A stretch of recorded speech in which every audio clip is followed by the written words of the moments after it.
ஜெயச்சந்திரனின் அடடா audio offer 5 முதல் 70% வரை discount. GT Holidays, South India's #1 travel brand. You know you are special when you're with GT Holidays.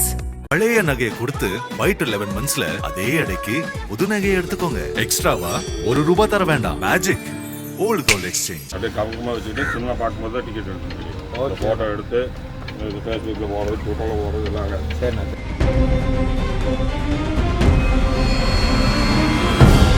வாங்க தேட்டருக்கு பக்கத்தில் car பார்க்கிங்குள்ளே வாங்க, சீக்கிரம் வந்தீங்கன்னா வாங்கி போய்க்கு. வரும்போது கேஷ் எடுத்து அது நேரில் வாங்க. லோகேஷ் கனகராஜ் இயக்கத்தில் சூப்பர் ஸ்டார் ரஜினிகாந்த் நடிப்பில் பெரும் எதிர்பார்ப்புக்கு மத்தியில் உருவாகியுள்ள படம் கூலி.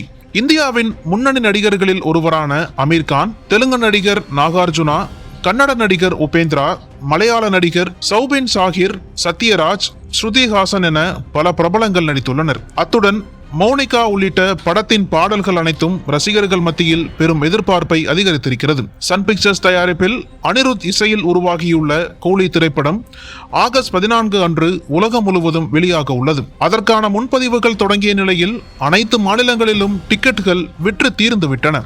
ஆனால் ரசிகர்களிடம் இருக்கும் படத்தின் மீதான எதிர்பார்ப்பை பயன்படுத்தி கொண்டு சிலர் ஆங்காங்கே சட்டவிரோதமாக அதிக விலைக்கு கூலி படத்தின் டிக்கெட்டுகளை விற்று வருவதாக கூறப்படுகிறது. தமிழ்நாட்டின் பல பகுதிகளில் அரசு நிர்ணயித்த கட்டணத்தை விட பல மடங்கு உயர்த்தி கூலி படத்திற்கு டிக்கெட்டுகள் விற்கப்படுவதாக கூறப்படுகிறது. அதிலும் குறிப்பாக சென்னையில் உள்ள சில திரையரங்குகளில் கூலி படத்திற்கான ஒரு டிக்கெட்டின் விலை ₹2000 முதல் ₹4000 வரை விற்கப்படுவதாக ரசிகர்கள் வேதனை தெரிவிக்கின்றனர். இந்நிலையில் பொள்ளாச்சி கோட்டூர் சாலையில் உள்ள தங்கம் திரையரங்கில் அதன் நிர்வாகமே கூலி படத்தின் டிக்கெட்டை சட்டவிரோதமாக அதிக விலைக்கு விற்பனை செய்தது அம்பலமாகியுள்ளது. திரையரங்கின் அருகே உள்ள காலி இடத்தில் டிக்கெட்டுகள் விற்பனை செய்யும் முகாம் ஒன்றை அமைத்துள்ள திரையரங்க நிர்வாகம் ₹190 மதிப்பிலான டிக்கெட்டை ஊழியர்கள் மூலம் ₹400 விற்பனை செய்து வருவது அதிர்ச்சியை ஏற்படுத்தியுள்ளது.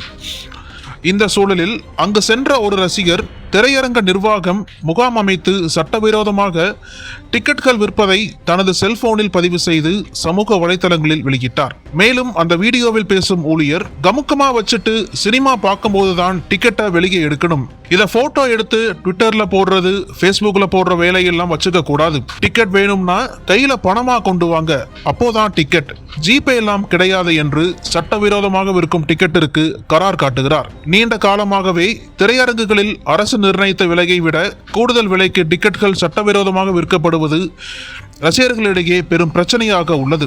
இதற்கு எதிராக முன்னணி நடிகர்கள் குரல் கொடுக்க வேண்டும் என்ற கோரிக்கை அவ்வப்போது எழுகிறது. ஆனால் திரையில் ஊழல், சமத்துவம் பற்றி பேசும் பெரிய நடிகர்கள் இதுவரை இந்த பிரச்சனை குறித்து ஒரு வார்த்தை கூட பேசாதது வருத்தம் அளிக்கிறது. சட்டவிரோத டிக்கெட் விற்பனை ரசிகர்களை மன உளைச்சலுக்கு ஆளாக்குவதோடு பொருளாதார சுமையையும் ஏற்படுத்துகிறது.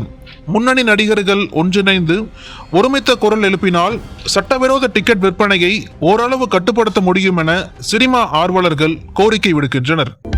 அனல் பறக்கும் செய்திகளை அப்டேட் செய்து கொள்ள நக்கீரன் களத்தை இப்பவே சப்ஸ்கிரைப் பண்ணுங்க.